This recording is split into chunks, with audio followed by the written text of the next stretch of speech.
사회적으로 가장 큰 이슈 중에 하나가 중동 호흡기 증후군 메르스였습니다.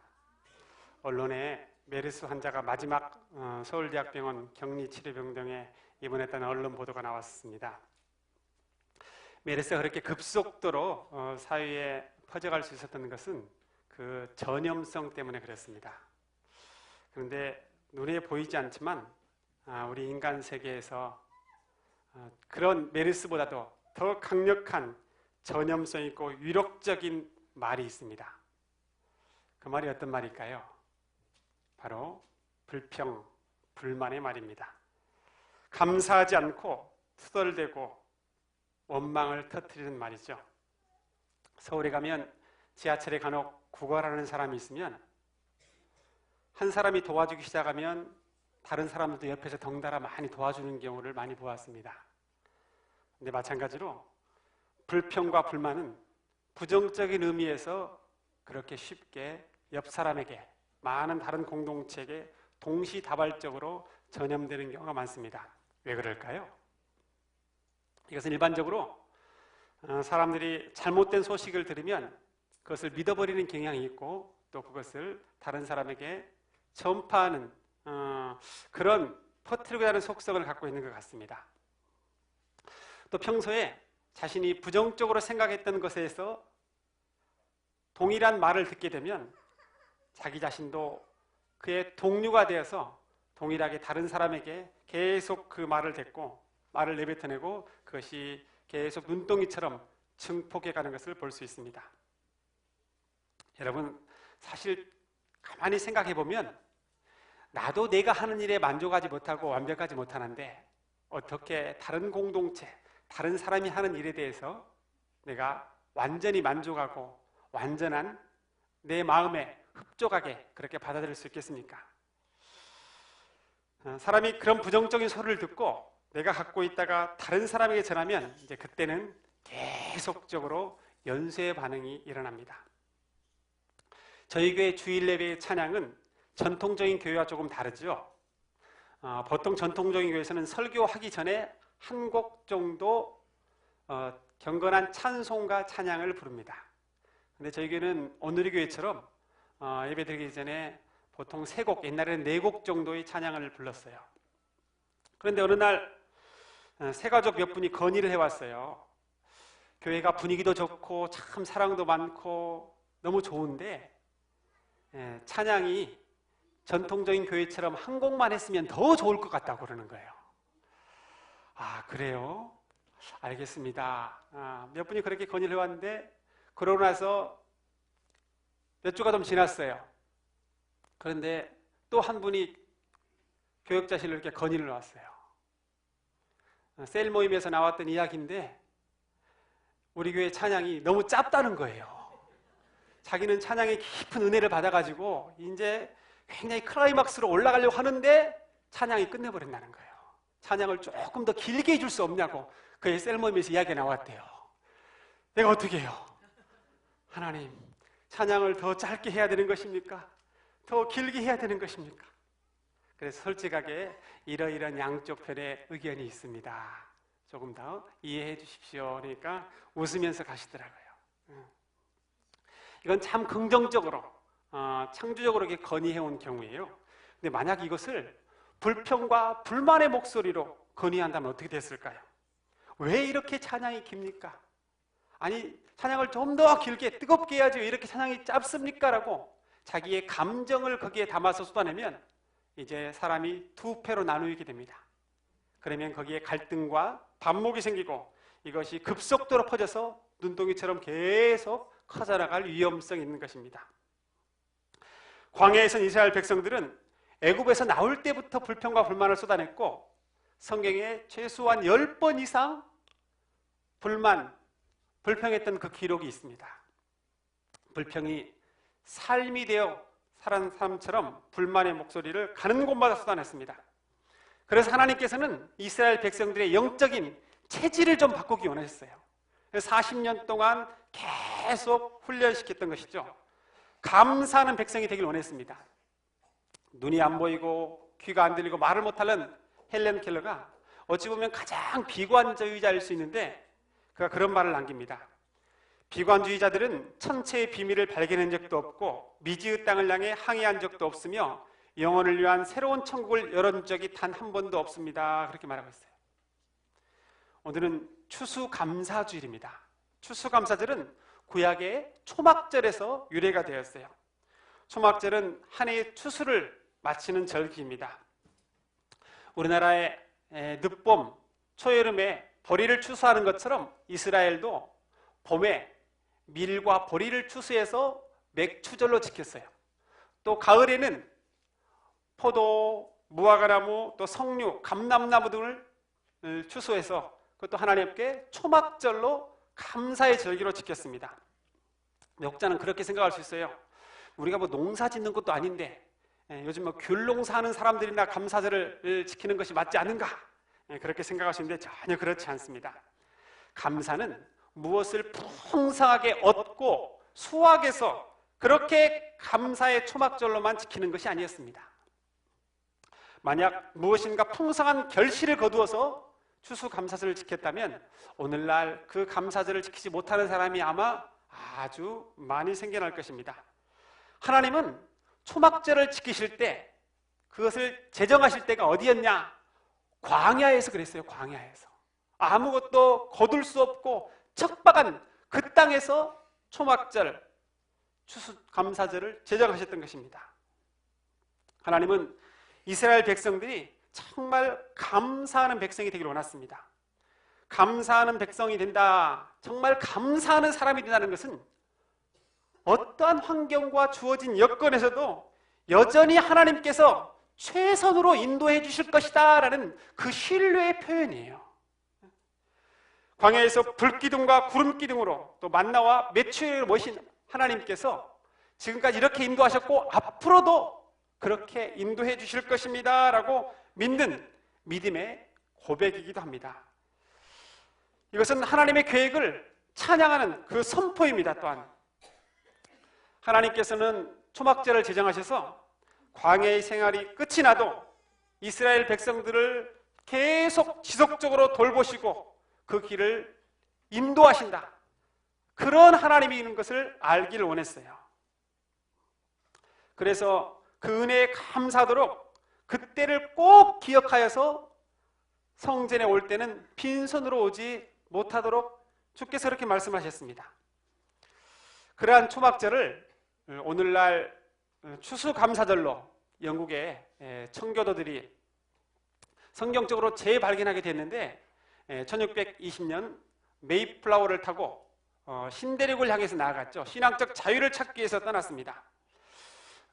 이들은 스스로를 필그림이라는 것은 순례자라는 말이에요. 순례자. 스스로를 순례자로 불렀어요. 그래서 처음 정착했던 것이 전염병으로 인해서 인디언들이 다 떠나가 버린 그곳에 정착을 하기 시작했습니다. 그런데 그들이 몰랐던 것이 있어요. 그쪽 미국 북동부의 혹독한 겨울이었어요. 혹한과 폭설로 인해서 사람들이 1명, 2명 계속 죽어나가기 시작했습니다. 102명 중에 절반 이상이 질병과 기아로 사망했어요. 나중에는 공동체의 존립 위기마저 닥쳤어요.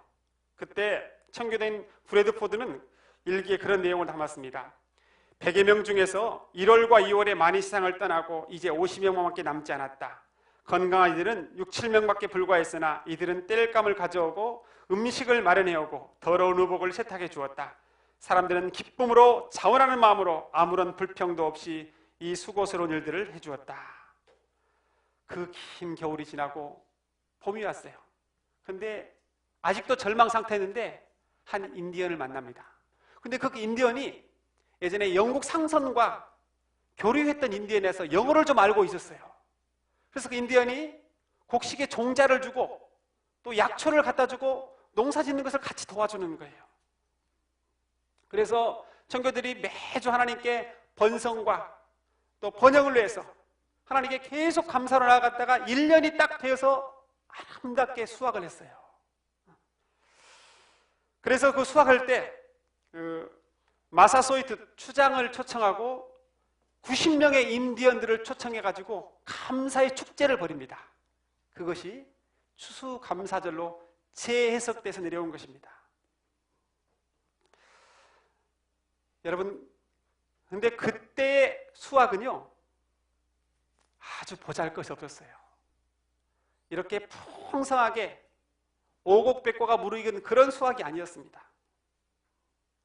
근데 그들이 감사할 수 있었던 것은 오히려 그들의 어려운 환경 가운데서 이제 박해가 없이 마음껏 신앙생활을 할 수 있다는 그 영적 자유함, 그리고 하나님께서 이곳까지 인도하셨다는 그 믿음에 대한 감사, 그리고 인디언 친구들을 보내주셨다, 그리고 도와주셨다는 것에 대한 감사로 주님 앞에 나아갔던 것입니다. 그들의 내면에는 물질적인 외적인 감사보다도 내적 신앙적인 감사, 그리고 하나님께서 나에게 이것을 주셨지만 이거보다는 더 그 돌보심에 대한 감사가 내면에 깊게 자리하고 있었습니다. 감사는 헬라어로 유카리스티아라는 단어입니다. 유는 좋다, 기쁘다는 말이죠. 카리스티아, 그는 은혜입니다. 은혜. 그러니까 은혜가 좋다라는 거예요. 은혜가 좋다. 은혜는 선물이죠. 하나님께서 우리에게 주신 그 선물이 너무 좋다라는 거예요. 그것으로 반응하는 것이 감사입니다. 감사. 이스라엘 백성들은 초막절이 나중에 이제 어떻게 지켜지게 됐냐면 집 밖에다가 초막을 지었어요. 초막을. 그래서 일주일 동안 그곳에 생활하게 됐는데 바벨론 포로 이후에는 그것을 더 아주 철저하게 지키게 됐는데, 그때는 초막을 지키기 위해서 버드나무, 종려나무, 화성나무 등 여러 나무들을 같이 모았어요. 그래서 그것으로 얼기설기 집을 지었던 것입니다. 초막은 굉장히 불편한 곳이었어요. 임시 거처니까 아주 반듯하게 지어진 건물이 아니었습니다. 그럼에도 불구하고 이스라엘 백성들이 매년 1년에 한 차례씩 일주일간 초막에서 지내는 이유가 있었어요. 왜 그랬죠? 하나님께서 광야 생활에서 아무것도 없고 가장 척박한 곳에서도 우리를 가나안 땅까지 인도하셨다. 가장 어려운 환경 중에서도 하나님은 우리와 함께 하셨다. 그의 삶을 기억하기 위해서 초막으로 나아갔던 것입니다. 초막을 한번 생각해 보세요. 비가 오면 비가 씁니다. 외부로부터의 추위가 있어요. 여러 가지 공격이 있을 수 있어요. 그렇지만 거기에 들어가서 주셨던 그 하나님의 은혜가 있다는 거예요. 여러분, 실제로 광야 생활에서는 여러 가지로 불편했지만 하나님이 매 때마다 순간순간 채우셨어요. 만나와 메추라기로 먹이셨고 반석에서 물을 내게 하셨어요. 이것을 신명기 8장에서는 그렇게 말하고 있습니다. 이전에는 조상들은 들어본 적도 본 적도 없는 그 만나를 광야에서 이렇게 너희에게 내려주셨는데, 그것은 너희를 낮추고 시험하사 마침내 복을 주게 하시려고 그렇게 하셨다는 거예요. 여러분, 이것을 기억해야 됩니다.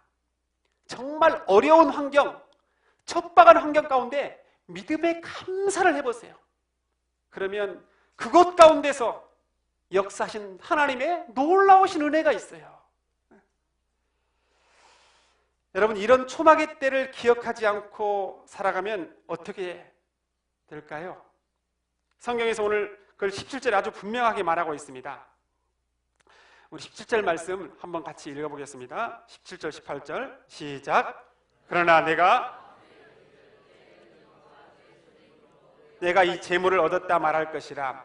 내 하나님 여호와를 기억하라. 그가 내게 제물을 능력을 주셨습니다. 네. 여기까지만 읽겠습니다. 초막에 살던 때를 기억하지 않으면 그때를 벗어나서 가나안에서 풍요로운 삶을 살게 되면 내가 재물과 능력과 내 실력으로 이렇게 됐다, 그렇게 생각한다는 거예요. 근데 초막의 때를 기억하라.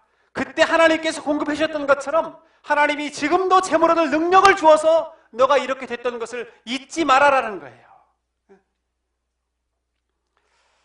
헤셀 포워드 목사님 책 가운데 그런 이야기가 있습니다. 한 청년이 찾아와서 목사님, 기도를 좀 해주십시오. 무슨 기도니까 제가 새로운 사업을 어렵게 시작했는데 사업이 좀 잘 될 수 있도록 기도해 주십시오. 그러면 제가 정말 예배 생활도 충실하고 봉사도 많이 하고 하나님 앞에 기뻐하시는 11조도 꼬박꼬박 성실하게 드리겠습니다 라고 그렇게 말하는 거예요. 그래서 목사님이 간절하게 기도해 주었고 그 응답 때문인지 사업이 놀랄 만큼 번창이 가기 시작했어요. 그런데 청년이 교회를 한 번, 두 번 빠지더니 잘 안 나오기 시작하는 거예요. 장기 결석자로 전락했어요. 목사님이 가서 신방을 했습니다. 목사님은 그럽니다. 요즘에 어떻게 예배도 잘 안 나오고 신앙생활이 굉장히 느슨해진 것 같습니다. 그러니까 청년이 그럽니다. 사업을 처음 시작할 때는 그렇게 마음이 있었는데 너무 사업이 잘 되고 여기저기 번창하다 보니까 지점을 계속 되다 보니까 너무 사업장이 많아지고 바빠졌습니다. 또 액수가 커지다 보니까 경영상의 수입의 10분의 1을 떼기도 참 많고 10분의 1을 뗀다 해도 예전에 몇십 배가 더 됩니다. 그렇게 말씀을 하시는 거예요. 그래서 갑자기 이야기를 듣다가 네 알겠습니다. 그러면 제가 다시 한번 기도하겠습니다. 목사님이 그 청년의 손을 잡고 기도했어요. 하나님 아버지, 이제 이 청년 사업가가 수입이 너무 많아서 관리할 사업처가 너무 많아서 하나님께 신앙생활도 하기도 어렵고 교회 출석하기도 어렵다고 하시니 하나님 아버지 수입의 규모를 줄여주시고 사업처를 줄여주셔서 예전에 다시금 열심히 때 나왔던 그 마음을 회복하게 해주십시오. 그렇게 기도를 하는 거예요. 그러니까 갑자기 청년이 기도를 했다가 놀라서 목사님 내가 무슨 뜻인지 알았습니다. 다시금 돌아가겠습니다. 그래서 다시금 회개하고 주님 앞에 믿음 생활을 했다는 이야기가 써 있습니다. 저도 서울에서 목회할 때 비슷한 경우를 똑같이 경험했어요. 주일날로 사업을 하시는 밤에까지 새벽까지 일을 하시는 분이었어요. 그래서 우리가 고사님들과 함께 가자마자 기도해 주는 것이 집사님 주일날 주일 성수하려고 하면 또 밤에 이렇게 술을 이렇게 많이 팔면 영향에도 많이 안 좋습니다. 우리가 다른 업종을 위해서 우리가 기도하겠습니다. 그래서 우리가 항목까지 추천해 줬어요. 분식점 하라고. 옛날에 그거 잘했지 않냐고. 그래서 실제 그분이 그 말을 들었어요. 그래서 시장통 입구에 칼국수 가게를 냈는데 대박이 났어요. 표를 사가지고 줄을 서서 먹을 정도까지 됐어요. 근데 이분이 교회를 잘 안 나오는 거야. 잘 안 나와요. 그때 처음에 갔을 때는 정말 사업이 잘 정리되고 안정되면 잘 나가겠다고 했는데 너무 잘 되니까 12시, 1시, 2시까지 해갖고 주일날 피곤해갖고 일어나지 못하다는 거예요. 물론 나중에 신앙을 다시 회복하긴 했습니다만 사람의 마음이 이렇습니다. 가나안 땅에 들어와서 이스라엘 백성들이 그 초막에서의 그 삶들을 완전히 까먹어 버렸어요. 사람이 하나님의 자리를 대신하게 됐어요. 모든 것에서 주인 행세를 하기 시작했고 자신의 능력과 노력으로 그렇게 잘 살게 될 것처럼 착각하며 살았습니다. 하나님께서 이러한 인간의 습성을 미리 아셨어요. 그래서 어떻게 경고하셨냐? 8장 12절부터 보면 내가 먹어서 배부르고 아름다운 집을 짓고 거주하게 되며 또 내 소와 양이 번성하며 내 은금이 정식되며 내 소유가 다 풍부하게 될 때 내 마음이 교만하여 내 하나님 여호와를 잊어버릴까 염려하노라. 여호와는 너를 애굽 땅 종되었던 집에서 이끌어내시고. 그렇게 고백하고 있어요. 여러분, 고난의 때를 기억하고 그때 함께 하셨던, 그때 은혜를 주셨던 하나님을 꼭 기억해라는 거예요. 이스라엘은 그냥 그때의 기억을 다 잊어버렸어요. 도우시는 하나님을 생각하지도 않고 더 이상 기도의 자리로 나가지 않았어요. 기도하지 않아도 자연적으로 자기 앞에 모든 것이 펼쳐져 있었어요. 구원의 하나님, 내 삶의 여정 가운데 함께 하셨던 그 하나님을 완전히 잊어버린 것입니다. 여러분, 오늘날 우리도 그 당시 이스라엘 백성들처럼 모든 하나님의 은혜를 까먹어버리고 내 자신이 주인 되어 나만을 위해서 배부르게 사는 그런 어리석은 모습으로 갈 수 있다는 것을 다시 한번 마음 가운데 생각해야 됩니다. 오늘 추수감사절은요, 다시금 초막의 영성으로 돌아가는 거예요. 나를 지금까지 지키시고 보호하시고 인도하신 그 하나님을 다시 한번 이때라도 기억해 보라는 거예요. 그리고 다시 감사를 한번 회복하라는 겁니다. 인류 역사상 가장 고난 속에 살아온 그 유대인들은 예루살렘에 그 유대인 학살관을 지었어요. 유대인들이 나치에게 무려 600만이 학살되었죠. 그런데 기념관을 지어놓고 그 기념관 이름을 야드바심이라고 지었어요. 야드바심. 야드바심은 헬라어로 기억하라는 거예요. 기억하라. 꼭 기억하라. 그리고 그 문구에 어떤 말을 새겨놨냐면 기념관 입구에 용서하라. 그러나 잊지 말라. 이것을 백악관 건너편에도 또 세워놨어요. 그때를 기억하라. 그때를 기억하라. 그러나 용서해라.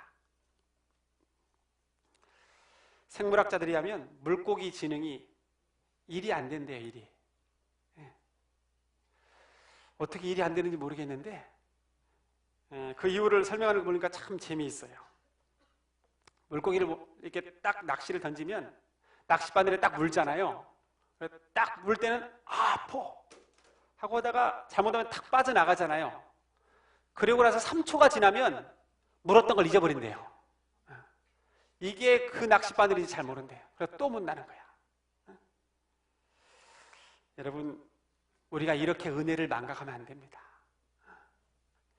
우리의 삶에 함께 하셨던 하나님, 우리의 삶을 가장 어려운 그 순간간에도 도우셨던 그 하나님을 기억해내야 돼요.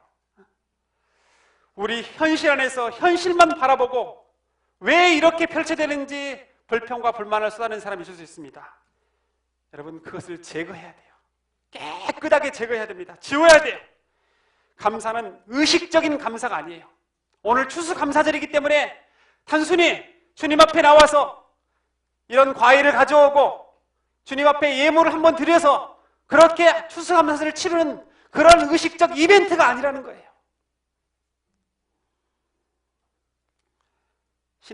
신앙의 삶의 그 과정을 돌아보고 정말 하나님께서 어떻게 나에게 인도하셨는가, 무엇으로 말씀하셨는가, 어떻게 도우셨는가, 어떻게 함께 하시고 어떻게 삶의 순간순간마다 나를 깨닫게 하셨는가, 그분을 다시 한번 기억해 보라는 거예요. 저도 아침에 동일한 감사의 제목을 크게 2개 적었어요. 들어온 입구에 여러분 포도나무에 이렇게 매달려 있죠. 거기 하나 적고 또 감사한금 봉투에 계속 적었어요. 감사의 제목을. 그러니까 더 마음에 감사가 되더라고요. 시편 기자의 말처럼 내게 주신 모든 은혜를 내가 여호와께 무엇으로 보답할까? 내가 구원의 잔을 들고 여호와의 이름을 부르며 여호와의 모든 백성 앞에서 나는 나의 서원을 여호와께 갚으리로다. 그러한 고백이 오늘 우리의 고백이 돼야 돼요. 하박국 선지자는 비록 그 현실의 상황이 가장 척박했을 때 어떻게 고백하고 있냐? 무화과 나무가 무성치 못하며 포도나무에 열매가 없으며 감람나무에 소출이 없으며 밭에 식물이 없으며 우리의 양이 없으며 외양간에 소가 없을지라도 나는 여호와를 인하여 즐거워하며 나의 구원의 하나님을 인하여 기뻐하리로다 라고 그렇게 고백하고 있습니다. 추수감사주일, 주님 앞에 진정한 감사가 회복되고 하나님 한 분만으로 충분한 믿음의 감사가 주님 앞에 드려지고 우리가 주님 앞에 다시 한번 감사하는 백성, 또 감사하는 자녀, 감사하는 공동체로 나갈 수 있는 저와 여러분 모두가 되기를 간절히 축원합니다. 기도하겠습니다. 하나님 아버지,